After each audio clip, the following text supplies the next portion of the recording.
Hi, my name is K.Thomas, W1DED. Welcome to the contest crew. The crew consists of Randy K5ZD, Chris KL9A, Dan N6MJ, and usually Scott K0MD, but he's traveling this week. We've been getting together every Monday at 9 o'clock Eastern Time to talk about contesting with the goal of providing insight, tips, and inspiration to contesters like yourself.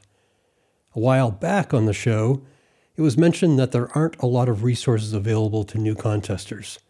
I promptly got an email from Doug Grant, K1DG, reminding me of Contest University and a book that he wrote and publishes with the ARRL focused on new contesters. So I took the opportunity to invite Doug onto the show, and he's here tonight. Doug, thank you for joining us. Thanks for having me. Doug, let's start with your credentials. I know you've been contesting for a long time. You were part of the CQ Contest Hall of Fame. You organized and ran the WRTC 2014. I believe that you competed in the WRTC at least 5 times and you medaled 3. Is that all accurate? Yeah. So far, so good. Well, tell me more about that. How did you get into contesting? My very first contest was a thing called the Novice Roundup back in 1968. They don't really have that contest anymore. I made a grand total of 2 contacts, and I didn't know that you were supposed to send a log in, so it's not listed. I would have placed dead last in the New England division. So that was kind of an inauspicious beginning. Then I discovered Field Day with my local radio club and did that for a couple of years. That's sort of the gateway drug for a lot of contesters. You get a taste of working guys real quickly with short exchanges, and next thing you know, you're trying to find the next contest and trying to get on with your own station and so forth. So that's kind of how it got started way back a million years ago. So tell me about the progression from contesting the novice roundup and, eventually contesting multi-op and single op, and then deciding that you wanted to write a book about it. Not everybody gets to that point. Well, there's 50 years of history built up in that. People ask me how long it took to write the book, and I say, well, there's 2 answers. One is about 6 months of sitting at a word processor, and the other is 50 years of playing the game and learning about it. The progression was sort of, I started with a very small station, just a couple of wire antennas, a 100-watt radio, and back in those days it was a separate transmitter and receiver. And they were from different manufacturers and didn't transceive together. So you had to dial in on the receiver, the guy you wanted to work, and then zero beat him with the transmitter to call him on the same frequency. And I look at the station I had back then, and it's amazing to me that I worked anybody at all. Then from there, graduating to a transceiver, I got involved with a contest club in New England called Murphy's Marauders back in the day. And there were a lot of terrific mentors in that organization that took a lot of us high school and then college kids and taught us how to play the game. And we all got better. When I went to college, there was a station that had a beam and an amplifier, and that was like, going to heaven. I like to joke that I majored in ham radio and minored in electrical engineering, and that's not too far from the truth. My mentor then was a guy who now wears the call sign K1RX. We've been climbing at towers and doing antenna work together for going on 50 years. He was one of my mentors in the early days. And we did multi-ops at the school club station. I got invited eventually to a big multi-op station in New York to do DX contests. That was the W2PV station. And I started out on the lowest rung of the ladder. I was the 160 phone operator in the CQ Worldwide contest. And I looked around at all these other guys who were doing the high rate bands, like 20 and 15, and, making thousands of contacts. And I was struggling to work a couple of Europeans in the, 30 or 40 contacts that I would make on the first night. But eventually I played there long enough that I got promoted to do 40 and then 15 meter sideband, and went on a couple of de-expeditions for contests and built my own station, and it's just gone from there. So I've done single op assisted, multi-single, multi-two, multi-multi. I've done most of those categories from both here in the U.S. and from overseas, and I still get a kick out of it. So I'm guessing with all of that contesting experience, at some point you were getting enough phone calls from people asking for advice. You decided, I'm just going to write all this down and give you a book. Is that is that too simplistic an answer? Um, it's not too far from the truth. What's happened is over the years, we K3LR, myself and a couple of other guys started this Contest University program, and I've been doing some writing and editing for some of the ARL publications. The operating manual had a section on contesting and DXing, and they asked me to edit that a couple times, and I guess they liked my writing style or whatever. And they said, they called up one day and said, we need a book about contesting, sort of an introductory thing. Would you be interested in doing it? And I thought about it and said, yeah, I guess I can do that. And the end result looks like that. Um, and it was kind of fun to write. And I got a lot of things out there that I wanted to say to a broader audience. And I aimed most of it at a beginner's level, but I put in enough stuff that I got some comments back, reviews on Amazon, for example, where guys that I know that have been contesting for decades said, I know it was written for beginners, but I picked up a few things that I didn't know. So I figure I must have hit it about right in style and content. So that's how the book came to be, and like I said, it was fun to write it, and seems to have been well received. For those of us who don't know, and I don't know the answer to this, when was it first written, and are there updates every year? It's got a copyright date in here someplace. I think it was 2015 or 16. Oh, 2019. Wow. Okay. 2019 was the first edition. I have not been invited to update it, and that's okay. Not that much has changed, except maybe some of the digital contesting stuff. Um, but if they run out of them, maybe they'll come back to me and ask for an update, and if they ask, maybe I'll do it. So let's segue to Contest University. You've already mentioned that. Did that come first? I presume it came before the book. Yeah, Contest University actually has a longer history than you would guess. Here in New England, we have a very big club called the Yankee Clipper Contest Club. And we had a program back around, I don't know, the mid 90s maybe, um, which was called Contest University. And it was held at guys' houses. And we would get a few guys to get up and give little talks about a particular topic that they found interesting and that they seemed to have some expertise in. And then, for whatever reason, we stopped doing that. And some years later, K3LR was thinking about how to expand the contesting presence and program for Dayton. Um, at that point, there was just the 2 hour contest forum held in one of the big meeting rooms. And he was looking at what the QRP guys did, of all people. The QRP group held what they called 4 days in May. And what they did was they looked at the Dayton Hamvention, which is 3 days, and they added a day in front of it to make a fourth day. And they rented out a ballroom at a hotel and had a QRP conference. Guys talking about cool new radios and cool new things that they had done in the QRP world. And Tim called me up once and said, I'm thinking we should do a thing the day before Dayton, but it won't be about QRP. We'll do something about contesting. And I thought that was a pretty good idea. And he got a few other guys interested. And so in 2007, we had the first Contest University in Dayton. And it was successful enough that there was one the following year. A few years later, IK2QEI in Italy contacted Tim and said, do you think we could do a Contest University here in Italy? We have a big convention in Montechiari near Milan. And maybe we can get a couple of guys to come over and we'll do some of our own local speakers. And they pulled off a very nice Contest University event, which has now become an annual thing in Italy. It's also been done I made some notes here, Brazil, Russia, Germany, Australia, and Finland have all had at least one session of Contest University. And of course, we do it every year in Dayton now, and it's become very popular. It's an all-day program.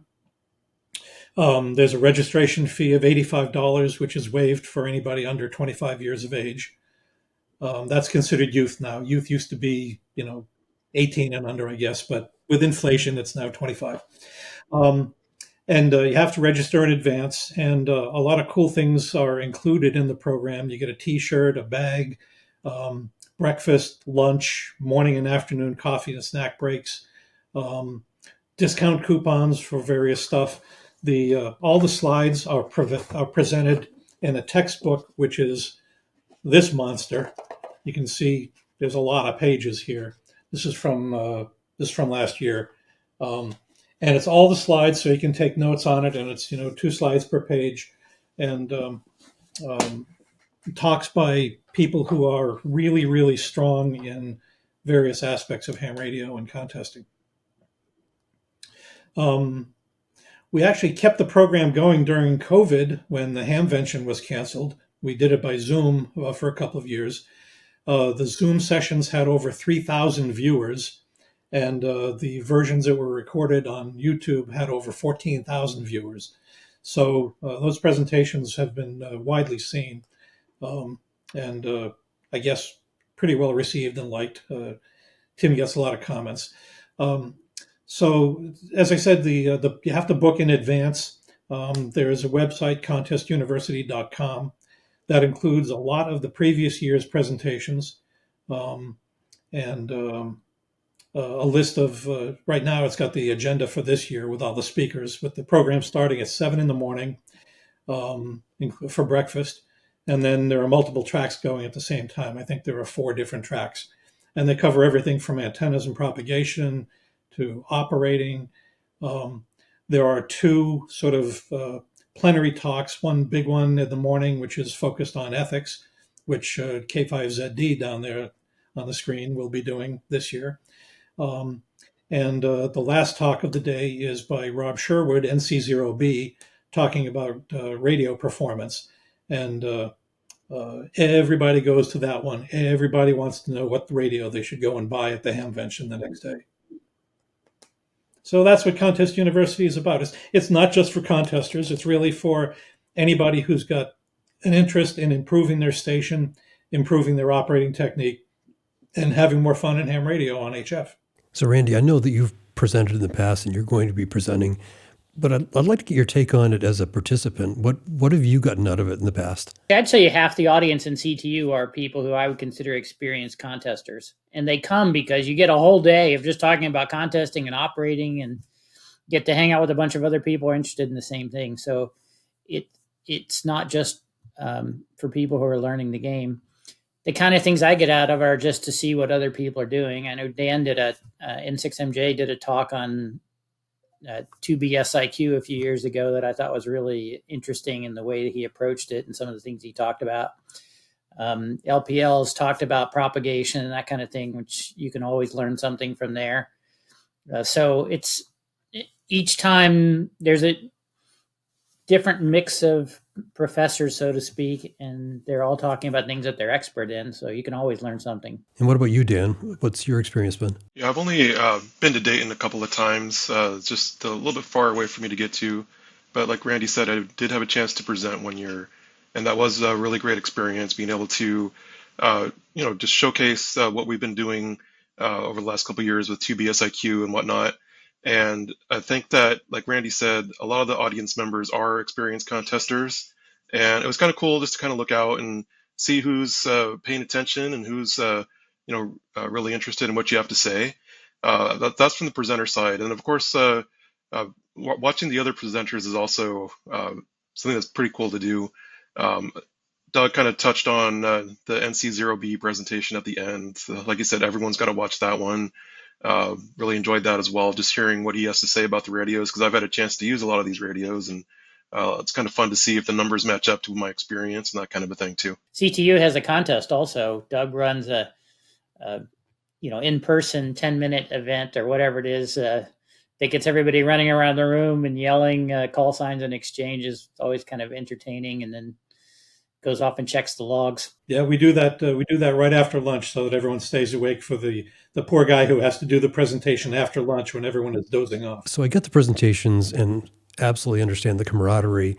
Is there an opportunity for people to ask questions and get into subjects that aren't necessarily on the presenter board? So every session usually has time for questions for that presenter and that topic. And then there are some sessions in the afternoon where they bring the professors back, and it's purely a Q&A session.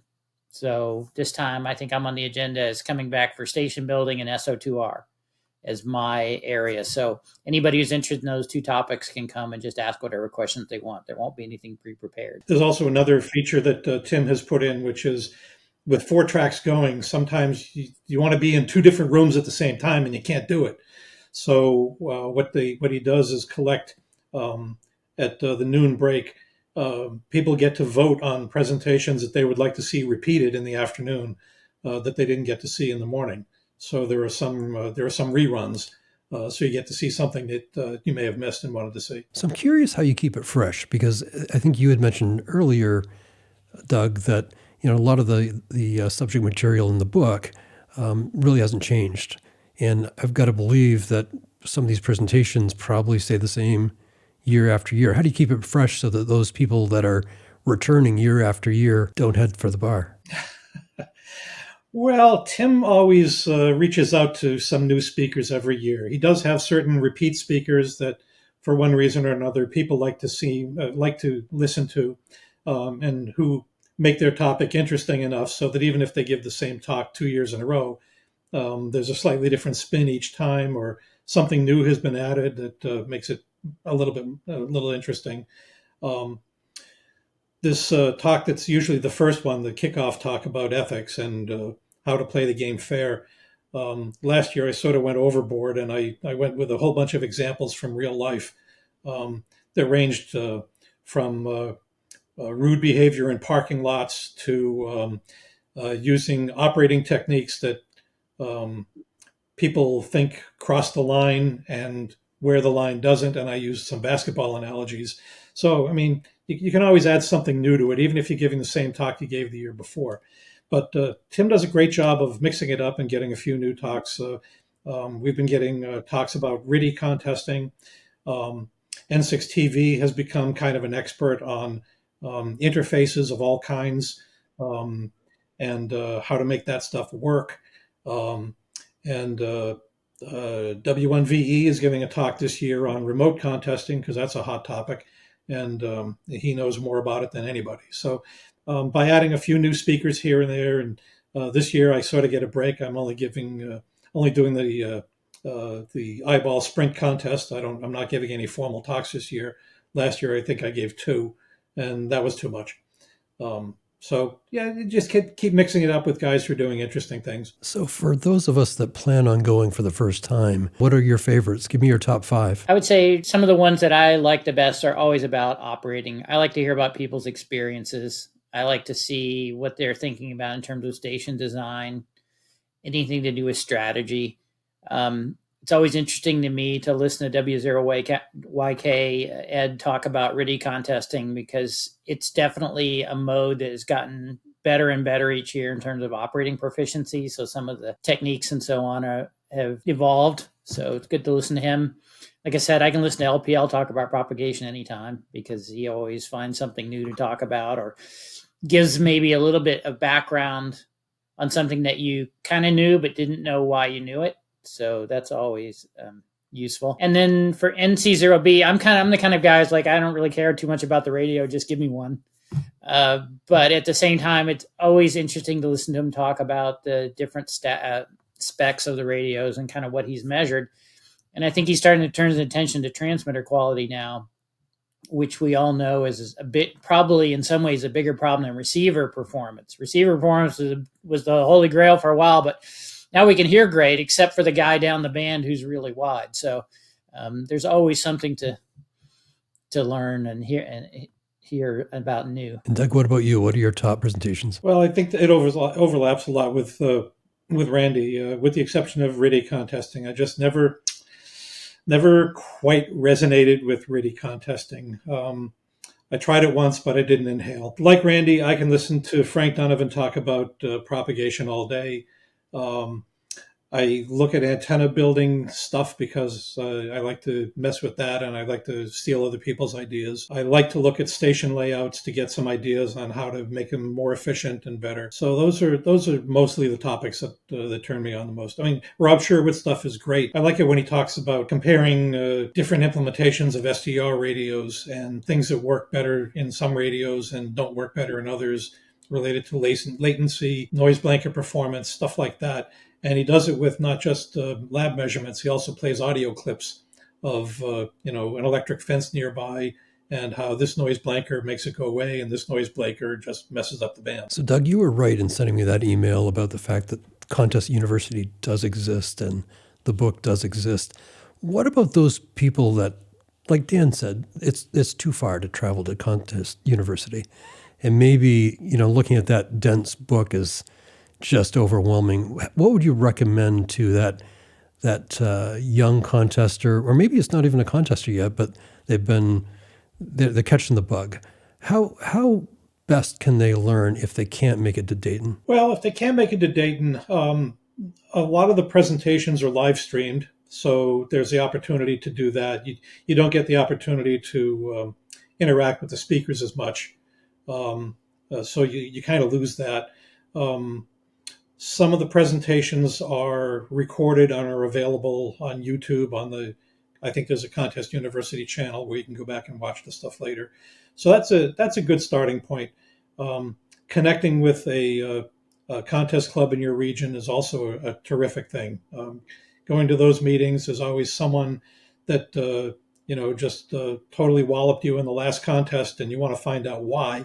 You go to the contest club meeting and grab them during the break and say, "What do you use on 20 meters? Because you dusted me in every pile up all weekend." And maybe you'll get some ideas on, a new antenna or a new operating technique or something.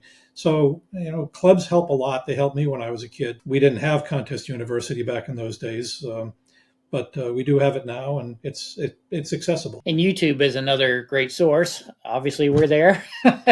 But you go searching around. I did a series with KA1IOR on SO2R where he came to my station, and I actually did some SO2R operations with him videoing, so you can actually see kind of the interplay as I switch back and forth between the two radios, that kind of thing. I've done some presentations at club meetings that have been recorded, how to be a better operator, just kind of some things that you should be thinking about or learning about. SO2R, and those are available on YouTube as well. And there's lots of other people who've done presentations. You have to kind of go dig them out. There's no place you can go that's like a Yahoo page of all contest stuff. But I was going to say the same thing as Doug. Club is good because it gets you some locals, some peers that you can talk to. A multi-op, like Chris talked about last week, absolutely, there's nothing better than being able to sit next to somebody else and see how other guys do stuff. And especially if you can hear the same audio at the same time, you can really learn a lot about kind of what they're doing. And then YouTube, and then National Contest Journal is pretty good. Always has articles from, usually a good mix between the columns and some of the feature articles. You get every 2 months, you get something new that you can learn. And then lastly, there is nothing better than getting on the radio. You can read about this stuff all day, but you got to get on the air, and not just in the contest. You got to get on the air whenever you can and just get used to propagation and, CW with QRM and SSB with QRM and QRM with QRM. And so that when you're ready for the contest, when the contest shows up, you kind of know your station works, you know what its strengths and weaknesses are, and you've got your audio set properly and all that kind of thing. So we never like to talk about practice in contesting, but to me, that's just as important as it is for any other sport. You got to put some time in so you're ready when the real thing is happening. Well, I would add to that in my case, by operating more, I have the right questions to ask. But before I was operating, I didn't know what to ask you, Randy. So I think that's part of it too. It's not just the practice, but until you're in that situation on 40 meters or whatever's going on, you don't know what to ask your buddy next door. That's true. It's all about experiences. So I want to switch gears. In the last 10 minutes, the ARRL DX phone contest is coming up. I presume you're all going to be operating in that. What are the plans, Doug? I'm going to be getting on an airplane Thursday morning and flying to Aruba, and I'll be operating with a couple of other guys at Papa 40 Lima. I've done that, and it's a very, very fun weekend. Tell me more about that, Doug. What's the station like? The station's been there for quite a while. It's changed hands a few times. Right now, it's co-owned by Andy Faber, AE6Y, and John Ford, W6LD. And they take turns using the station in contests, and they rent it out to other people who want to use it. And there's a tri-bander and I think a 40-meter beam and some wires and some beverages and some equipment. And it's a ready-built station, so all you need to bring is your toothbrush. And Dan, still qualifying WRTC? Yeah, that's the goal. I'll be at ND7K doing single op all band, high power, unassisted. And I've had the pleasure of doing this contest many times over the years, particularly from the DX side, like Doug. I've done it both as a multi-op and a single op from the DX side. And I was actually going back and looking at what I've done in the past. And this is actually going to be my first time doing single op all band from USA in this contest. So I'm kind of excited about that. Something new. It's not very often that I get to do new things. So really looking forward to that and be able to maybe set another record for the West Coast. That's the main goal this year. Have you figured out how to do 2B SIQ on sideband? I was going to ask that too. Yeah, so it's something that's really, really hard, but it is possible. And I've done it from the DX side as a single op, and basically you can do it as long as the rate's not more than 180 or so on each side. So you can get to close to 400 doing 2B SIQ, but you really can't get over 400. So if you ever have really high rates, it's always best to go with one radio. And then if you have just a little bit slower, then 2B SIQ comes into play. And from a station like ND7K, where the rate's never going to be very high, I think 2B SIQ is really going to be a big thing, where I can just sit there and run JAs on two bands at once. And then in the morning, same thing with Europe, 10 and 15, just have two radios going on both of those bands, and it should be okay. And we talked a little bit about what's available on YouTube and things to look up. There is a video too of me doing 2B SIQ on phone. If you look up N6MJ on YouTube, you can find those. It's just short snippets of what it is, but it kind of shows you what it's like to do it. Now, do you have the computer doing all the talking, or do you do the talking yourself and listen? That's one of the really weird things about it, is you actually have to learn how to talk and not listen to what you're saying. Okay, and so basically the CQ is done. I sent out by the computer. The thank you message is done by the computer. But when you're answering somebody, you have to say their call sign and the exchange. And so while I'm saying the call sign and the exchange, you have to say that out loud, but not listen to it because you're listening to the other radio. So I'm always just hoping that the words that came out of my mouth were correct. I have no idea because I didn't listen to them, but usually it gets the point across. So that's like the hardest thing, is like on CW, everything's done by the computer. It's relatively easy to do it. On phone, it's just one layer harder, and there's not a lot of guys out there that are able to do it at this point. I hope you're going to record it so we can all hear it. I want to hear how well I want to hear what comes out of your mouth in about the 30th hour. Yeah. And Randy, what about yourself? I'll be operating from home again. You asked this question a week ago, which was just 24 hours after the contest. I couldn't answer it. Now it's a week later. I can answer it, but I don't really like the answer. Like the thought of another long weekend on the radio is hard to imagine, but I'll be there. You've got a couple more days to come around. Yeah, well, it's funny. Didn't want to operate much this weekend, so I wouldn't burn out. So of course I did the RIDI NAQP, and then I worked some guys in the UBA contest and worked some guys on 160. So I don't know. I'm a hopeless addict. But I'll try to do 36 hours or so single op. There's some really big stations in W1, so it's impossible for me to win. So really, I'm just there for fun and see if I can make some WRTC qualifying points. Randy, you've always been great about, in one or two sentences, explaining kind of the flavor of a particular contest. What is the ARRL DX phone to you? The thing that makes it fun from here is that the world is looking for stations in the US and Canada. And there are a lot of Europeans and a lot of activity. And right now we're at this sunspot peak. So the bands, we have all kinds of access to different parts of the world. So this is, if it's anything like CW was, this phone weekend will be a rate fest where from the US you get on, you try to get a clear frequency towards Europe or Japan, and just count on the fact that all these guys around the world are looking to work USA stations. And then every once in a while you have to go look for multipliers, and then every once in a while you have to go to 40 meters whether you like it or not. Well, and for anybody out there who's trying to figure out what their operating strategy should be, what you should do is hope that 10 meters stays really good, because there's lots of room to find a clear frequency on 10 meters. You just keep going up and up and up and up and up, and eventually you'll find a clear spot where you can hear guys calling you, and guys can hear you calling CQ, even if you have a small station. And, you know, a lot of people think that the big stations are all slugging it out, trying to get the bottom band edge. But the highest rate I ever had running Europe in a DX contest from the US was up on 28,800 plus, way up in the band.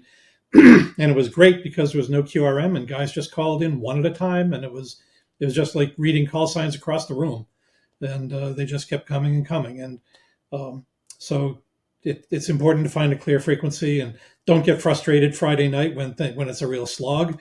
40 meters is just a horrible mosh pit with not enough room for all the stations that are trying to use it. 80 is a little bit more spread out, but it's real tough to be loud enough to work a lot of guys. Same with 160. But 15's got some room, 10's got lots of room, and so put your energy there and have fun. Yeah, in the CQ Worldwide Phone Contest, I listened to guys up above 29. So the band was solid from 28.3 to 29. So 700 kilohertz of people. And, you know, you think about it, even if you start at the bottom and just started working your way up the band, it could take you an hour or more to get up there. So I think that's one of the reasons that everybody can have luck, and why you can go really high, because people are always just tuning and tuning and tuning. And so you just have to make sure that you're putting out a good signal and that you're present so that they stop and talk to you. Well, gentlemen, thank you for joining me. Best of luck in the coming weekend. And Doug, especially thank you to you for joining us tonight. Yeah, you're welcome. Thanks for having me.